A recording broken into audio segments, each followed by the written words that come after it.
انقلابی شاعر حبیب جالب کو بزم حرف و سخن ورجینیا کا خراج تحسین۔ خصوصی رپورٹ ریاض اعجاز احمد طاہر عوان۔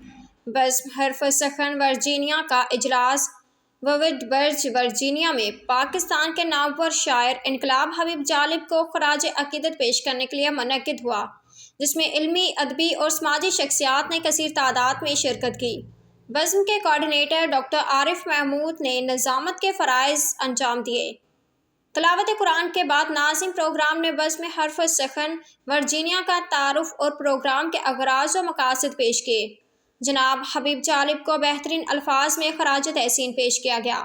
آغا جلیل ترالی نے حبیب جالب کے فکر و فن اور زندگی کے حوالے سے خصوصی مضمون پڑھا، جس میں پاکستان کے ہر امر کے دور کے ظلم و ستم اور ناانصافیوں کے خلاف ان کے نظموں اور غزلوں سے منتخب اشعار شامل تھے۔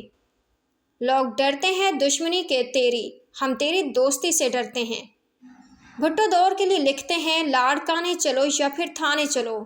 ضیاء الحق کے بارے میں، ظلمت کو ضیاء، مرمر کو صبا، بندے کو خدا کیا لکھنا۔